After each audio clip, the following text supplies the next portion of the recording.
ओम सर्वमंगलमांगल्ये शिवे सर्वार्थ साधिके शरण्ये त्र्यंबके गौरी नारायणी नमोस्तुते। ओम जय श्री राम। साथियों नमस्कार। साथियों, आप देख रहे हैं कि मैं YouTube पर अंग ज्योतिष के आधार पर विभिन्न माहों में जिन लोगों का जन्म हुआ है, जिन लोगों के पास अपनी जन्म कुंडली नहीं है, समय उनका पता नहीं कि किस टाइम उनका जन्म हुआ है, उन लोगों को अपना भाग्य कैसे जानकारी होनी चाहिए। तो अंग ज्योतिष के हिसाब से उनको कौन से रंग के कपड़े पहनने चाहिए, कौन से वाहन प्रयोग करने चाहिए और कौन सी तिथियां उनको शुभ होती हैं, इस प्रकार की मैं आपको बातें बता रहा हूं। उसके साथ साथ वास्तु के रूप में जो भी आपके यहाँ जो वास्तु दोष उत्पन्न हो जाते हैं उनको कैसे दूर किया जाए और कैसे व्यवस्था किया जाए घर बनाने के लिए, उसमें वास्तु दोष न हो, इत्यादि विषयों पर आपसे मैं चर्चा करता रहता हूँ। अपनी विभिन्न वीडियो के माध्यम से अपनी जानकारी आपसे साझा करता रहता हूँ। उसी कड़ी में वास्तु के रूप में, वास्तु दोष, वास्तु शांति के रूप में और वास्तु दोष बचने के उपाय के रूप में आज मैं आपको एक नए विषय पर चर्चा करूंगा। जो साथी हमारे चैनल पर फर्स्ट टाइम विजिट कर रहे हो, कृपया हमारे चैनल को सब्सक्राइब करने का कष्ट करें और यदि उनको हमारी बातें अच्छी लगें तो हमारे वीडियो को देखने के बाद शेयर लाइक करने का कष्ट करें। तो साथियों, आज का विषय है कबाड़ का कमरा और वास्तु दोष, वास्तु शास्त्र।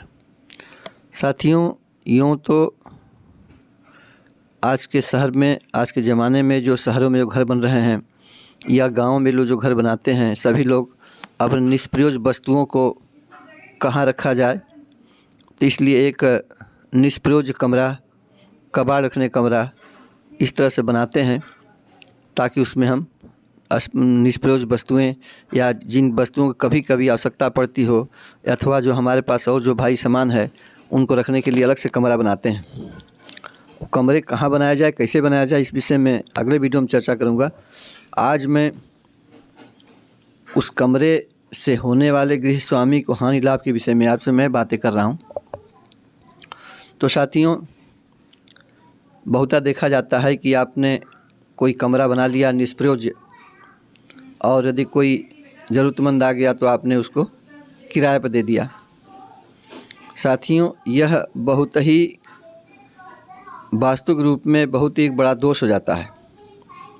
यदि आपने जो कबाड़ का कमरा है उसको आपने किसी व्यक्ति ज़रूरतमंद को किराए पर दे दिया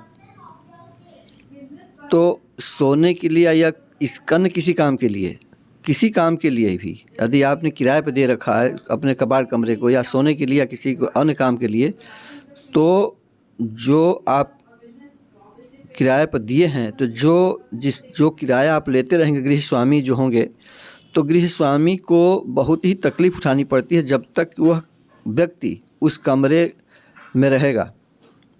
उस कमरे में जो व्यक्ति रहेगा, यदि वो उसमें सोएगा, अपने दैनिक कार्यक्रम करेगा, तो उसमें उसके रहने से जो हमारा मकान मालिक है, जो गृह स्वामी हैं, उनको तमाम तरह की परेशानियां उठानी पड़ सकती हैं।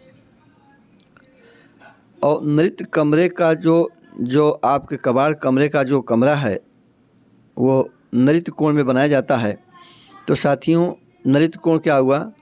दक्षिण और पश्चिम के कॉर्नर को नृत्य कोण कहते हैं। यह कोण का जो हर दिशाओं के, जैसे मैंने आपको बताया था कि से जो ईशान कोण होता है, पूर्व उत्तर के कॉर्नर को ईशान कोण कहते हैं, उसके स्वामी बृहस्पति देव माने गए हैं। उसी तरह से जो नैऋत्य कोण हुआ, दक्षिण पश्चिम के कॉर्नर का जो कोण हुआ उसको नैऋत्य कोण कहते हैं। उसकी स्वामिनी जो होती हैं पूतना राक्षसी होती हैं।